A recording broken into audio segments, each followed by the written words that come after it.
ప్రకృతి వ్యవసాయంలో 18 ఏళ్ల అనుభవం. సేంద్రియ పద్ధతిలో పండించిన ఆర్గానిక్ బియ్యం, మచిలీపట్నం సన్న బియ్యం, 1 సంవత్సరం పాత బియ్యం, 25 కేజీల బస్తా కేవలం 1750 రూపాయలు మాత్రమే. మరిన్ని వివరాలకు సంప్రదించండి 7908679140. చంద్రబాబు నాయుడు గారిని అన్యాయంగా కేసుల్లో ఇరికించిన తర్వాత ప్రతి ఊరికి కూడా ఒక కొత్త విప్లవం.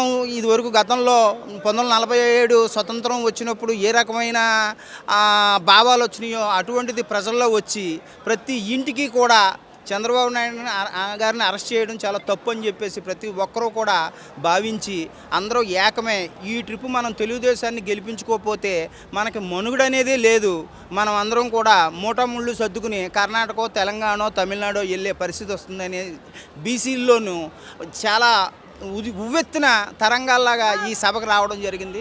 ఈ సభకు వచ్చిన జనాలను చూస్తూ ఉంటుంటే మాకు ఈ ఒళ్ళంతా అదో రకమైన ఉత్తేజం వచ్చేసి అసలు చాలా బీసీల్లో ఇంతటి ఐక్యత ఎక్కడికి వెళ్ళిపోయింది ఈ 5 సంవత్సరాల నుంచి కూడా అనే పరిస్థితి వచ్చింది. చాలా సంతోషంగా జరిగింది సభ. అయితే మాత్రం 170 స్థానాల్లో అచ్చెన్నాయుడు గారు చెప్పినట్టు ఖచ్చితంగా 160 సీట్లు సాధిస్తామని మా బీసీల తరపున ముక్తకంఠంతో తెలియజేస్తున్నాం. అయితే ఈరోజు జయహో బీసీ యాత్ర జరుగుతూ ఉంది. ఆల్రెడీ అధికార పార్టీ ఏమో సామాజిక సాధికారత యాత్ర అంటూ కూడా అన్ని సామాజిక వర్గాలకి జగన్మోహన్ రెడ్డి వచ్చిన తర్వాతే న్యాయం జరుగుతుందంటూ కూడా వాళ్ళు సభల్లో చెప్తున్న పరిస్థితి. సభల్లో చెప్పేది దానికి బయట జరిగేదానికి చాలా తేడా ఉంది. దీని ఉదాహరణ నేను చెప్తున్నా. 56 కార్పొరేషన్స్ ఇచ్చారు.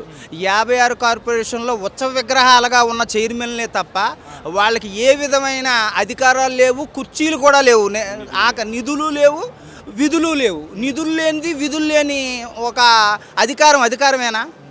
కాదు కదా. అటువంటి అధికారాలు మా హయాంలో మా తెలుగుదేశం పార్టీ తరఫున టీడీపీ బోర్డు చైర్మన్ ఇచ్చాం. ఎవరికి? టీటీడీ బోర్డు చైర్మన్ ఇచ్చాం. ఈయన కాగి వెంకట్రావు గారికి. అలాగే యాదవ్ కులస్తుడు ఆయనకు ఒకటి ఇచ్చాం. ఇవాళ అధికారం ఎవరు చేస్తున్నారు? అధికారం ఎవరు పంచుకుంటున్నారు? రెడ్డిల రాజ్యం అయిపోయింది. సజ్జల రామకృష్ణారెడ్డి ఒక ఏరియాను పంచుకుంటే విజయసాయి రెడ్డి వైజాగ్ అంతటా ఆక్రమించేసి ఉన్నాడు. వైవి సుబ్బారెడ్డి ఒంగోలు ఏరియాలో ఉన్న జిల్లాల అవన్నీ ప్రకాశం డిస్టిక్లన్నీ వాళ్ళు ఆక్రమించుకున్నారు. ఎవరు? బీసీలకి న్యాయం ఎక్కడ జరిగింది అని నేను ఈ పత్రిక ఈ ముఖంగా వారాహి ముఖంగా అడుగుతున్నా. అంటే మీరు అన్నట్టు మొత్తం సామాజిక సాధికారత యాత్ర అంటూ కూడా చేస్తూనే రెడ్ల ఆధ్వర్యంలోనే జరుగుతూ ఉన్న కార్యక్రమం. అదేవిధంగా వైఎస్ఆర్సీపీ ప్రభుత్వం బీసీ పక్షపాతి ప్రభుత్వం, బీసీలకి న్యాయం చేసిన ప్రభుత్వం అని చెప్పుకుంటా ఉన్నారు. అదే బీసీ మంత్రులతో ఇటు చంద్రబాబు నాయుడిని, పవన్ కళ్యాణ్ని, లోకేష్ని బూతులు తిట్టిస్తూ ఉంటారు. ఇటుపక్కున్న తెలుగుదేశం, జనసేనలో ఉన్న బీసీ నాయకుల మీద అక్రమంగా కేసులు పెడుతున్న విధానం దీన్ని ఎట్లా? ఇది మీకు అదే చెప్తున్నా. ఎలాగంటే అధికారాన్ని అడ్డం పెట్టుకుని బస్సులో వాళ్ళ ప్రయాణం చేస్తా వెనకాల నుంచి బీసీలతో తోయించుకుని అందరం ఎక్కించి జైహో అని చెప్పుకునే పరిస్థితి వైఎస్ఆర్సీపీ పార్టీ వాళ్ళది. మా హయాంలో ఎప్పుడూ అలా జరగలేదే. అయితే ఏంటి, కేవలం ఇక్కడ మిస్గైడెన్స్ చేసుకున్నారు ప్రజలు. ఒక్క అవకాశం అని చెప్పేసి మొత్తం బీసీలు నడ్డు విరిచే పరిస్థితి వచ్చి ఇవాళ రాష్ట్రంలో ఎక్కడ చూసినా సరే రోడ్ల విషయం తీసుకోండి, ఆ రోడ్లు చాలా అగమ్యగోచరంగా ఉన్నాయి. మేము ఇక్కడ నుంచి ఉండి నియోజకవర్గాల నుంచి మంగళగిరి రావడానికి నడుములు పట్టేసినాయి. చాలా అన్యాయంగా ఉంది. పోనీ ఫీజులు ఏమన్నా తక్కువ ఉందో 4 చెక్ పోస్టులు ఇచ్చేట్లో ప్రతి చెక్ పోస్టులోనూ అమౌంట్ తీసుకుని కట్టించుకుంటున్నారు. దీనికి సంబంధించిన రోడ్లు పోనీ మాయి కాదు, సెంట్రల్ అని అనుకోవచ్చు. నిర్వహణ అయినా సరే వాళ్ళని దృష్టిలో పెట్టుకుని రోడ్లైనా సరైన నిర్వహణ, గ్రామాల్లో ఉన్న రోడ్లైన నిర్వహణ రాష్ట్ర ప్రభుత్వం అంతేగా. పోనీ హైవేలు అయితే సెంట్రల్ ప్రభుత్వం, రాష్ట్ర ప్రభుత్వానికి సంబంధించిన రోడ్లన్నీ అయ్యన్నా బాగు చేయాలి కదా. రోడ్లకి ఇచ్చేది అంతా పోతే 2000 కోట్ల రూపాయలు రోడ్లకి ఎత్తే మొత్తం రోడ్లు బంగారం అయిపోతాయి.